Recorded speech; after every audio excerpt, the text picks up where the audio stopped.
That is what you call a snow blower. That's what's pushing it. Little tire changing. The tire is as tall as I am. Damn. That's what I needed for my driveway the other day. Is this one? So that rinky-dink little thing I was using. That's a snowblower right there now.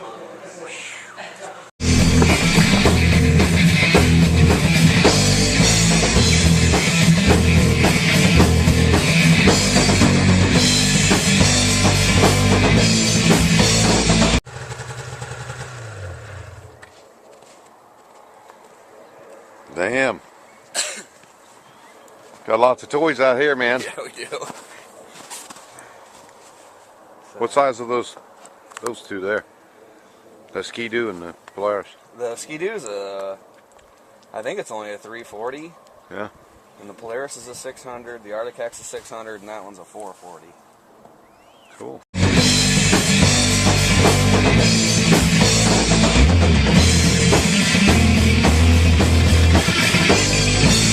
Hey tubers, Teal Times here, coming at you with another 12-ounce Tuesday.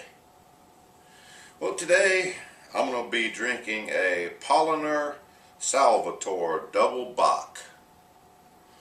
It looks pretty tasty.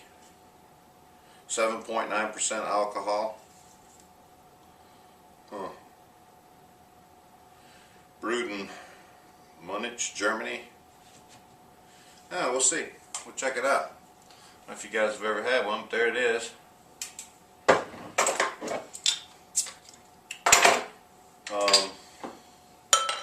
I got a few things to talk about this week. I noticed that there's still a lot of protesting going on over in Egypt, and and people over there, they just want their rights, man. I can't blame them. You know, they just want freedoms and rights like we do here in America. More power to them, man. I think if they stick with it and get that guy out of there and get somebody else in there. I know he's currently an ally of ours, but the thing that concerns me the most is the door's wide open right now, and all the terrorist groups, man, they're running towards the door. They want to get in there and run Egypt, and so that's going to be the tricky part as far as we're concerned. Is maybe trying to help them get someone in there that's not affiliated with a terrorist group, and so we can still continue to be allies with them. And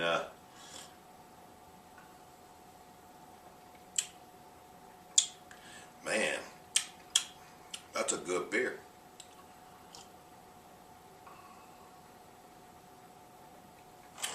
Holy shit. That's a really good beer. Paulaner Salvatore. Man. 2 sips of that and I can already say I highly recommend that beer. That is good. Oh, been hearing a lot of stuff on the radio and television about the Super Bowl halftime show. There's a lot of people bashing them, man. Man, there's a lot of people bashing, saying that old girlfriend forgot some of the words, and that the halftime show sucked and all that. But I don't know. As far as the singing's going, I mean, damn, if you was in the Super Bowl singing in front of that and 100,000 people in the stadium and millions of people watching television, I think that's just a little bit of stress and pressure. I mean, I think you can give the girl some slack. She sounded good, okay? She forgot a word or two. I don't know. I don't know all the words. I mean, so. But anyway, I was glad to see that it was a close game. It wasn't a blowout. And damn, that is good beer. I'm definitely going to get some more of those. But at least it wasn't a total blowout. It was an exciting game. It came down to the last possession, and it was a good game. I enjoyed watching it, man. I really did. Now I'm a Cowboys fan, so I mean I don't have any real interest on who won the game, but I think the Packers did a good job, and I was glad to see them win there. And I think they did a good job. My buddy next door, he's a huge Packer fan, so if I would have been rooting for Steelers, man, he'd probably catch my FSU flag on fire. But it was a good game, and I enjoyed it, you know. And something on a serious note that I just wanted to bring up is I've been seeing a lot of things on the internet about some things that are going on in the world, and mainly in America.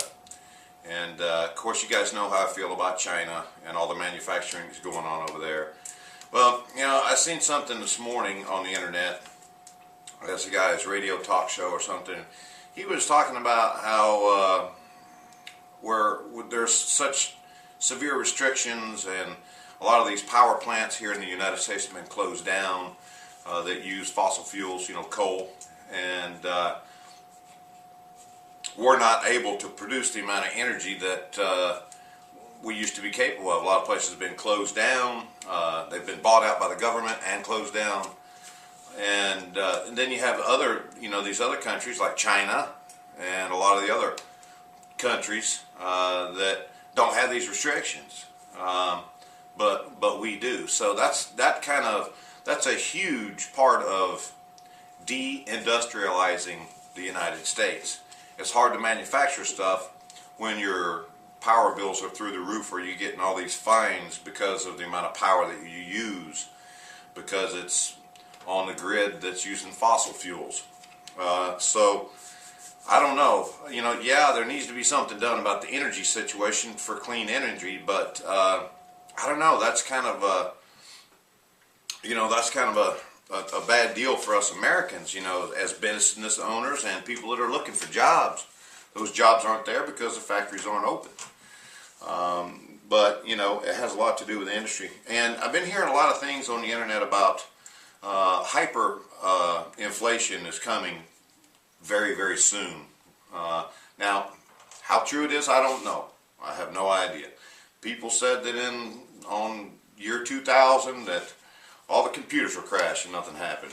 But they're saying that this hyperinflation it's coming, and it's coming fast. And basically what's going to happen is that the American dollar isn't going to be worth shit. There's a lot of the filthy rich people that help fuck this economy up to begin with. They're exchanging their currency they're trading their dollar bills in for euros and yens and things like that because they can see it coming. But so something like this happens, and we get this hyperinflation, and the dollar bill ain't worth shit anymore. You know, if you got to pay $35 for a loaf of bread, or you know, $50 for a bag of sugar, something like that, I mean, people aren't going to be able to afford it. And so I've been kind of stocking up on a little bit of food here and there, just for some reserves. And you know, I've been talking with a guy. You guys should go check this guy out. He's got a kick-ass channel. His name is Ironhead41. I'll try to remember to put a link down below for you guys to go check him out. He's a hoot, man. I'm telling you, he's a hell of a guy. He's got a hell of a personality, and the guy is he knows a lot of good stuff. He's very knowledgeable about a lot of things. One of the things that I've been checking out here recently is a lot of his canning, because if you're going to store food, you need to have it canned, so it'll last for a long time. And so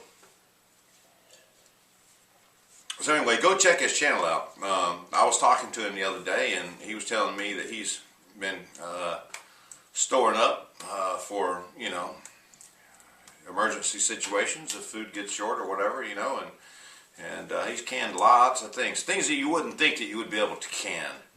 But anyway, he's a great guy. Ironhead41. Go check him out. He's got a great channel. So anyway, I've been stocking up on a little bit of food just in case. You know, what if you can't afford it?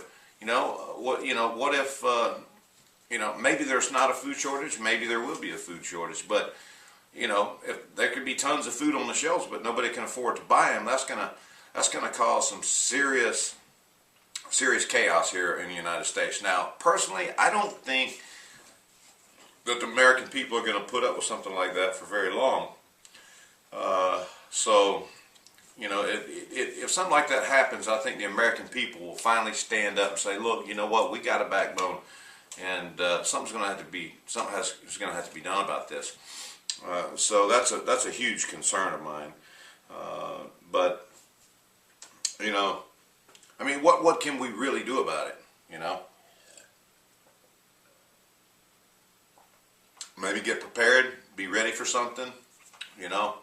What do? Buy a generator and some gas and some food and some wood burner, so you keep yourself warm in the wintertime. Have a little bit of food to eat. I don't know. I hope it doesn't come to that. I really do. But if it does, I'd like to be prepared. Now, I don't want to have several years worth of food in storage, but I think if I had a month or two, a couple months worth of food in storage, something like that happened, at least, I wouldn't be dead in the water immediately. I'd have some sort of reserve, so I could at least come up with some sort of a plan of action, figure out exactly what I was going to do. And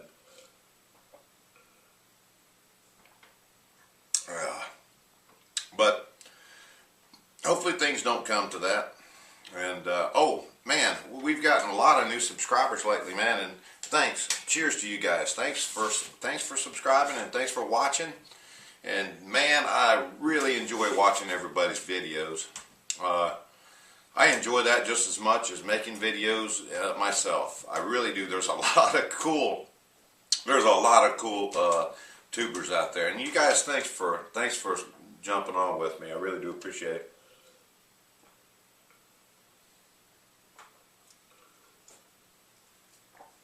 Man, that was a good beer. Well, that's really about all I got this week, guys. And I just want to say, hey, thanks for watching. Cheers.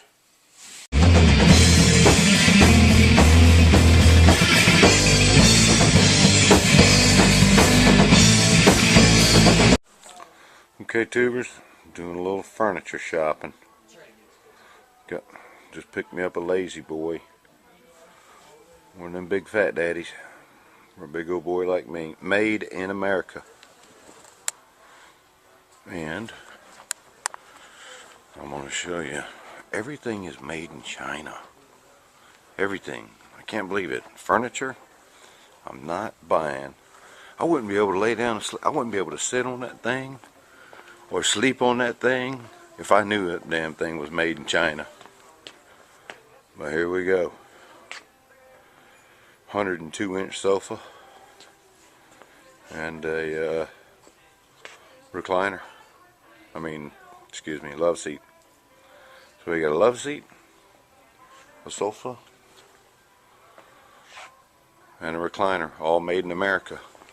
Here, I'll show you, just so you guys don't think I'm talking smack. Where is this damn thing here? Right there. Made in the USA. That's how we should all do it. And I'm going to tell you what, it was the most comfortable, most solid feeling furniture in the whole store. Yep. Fuck that shit made in China, man. Buy USA, baby.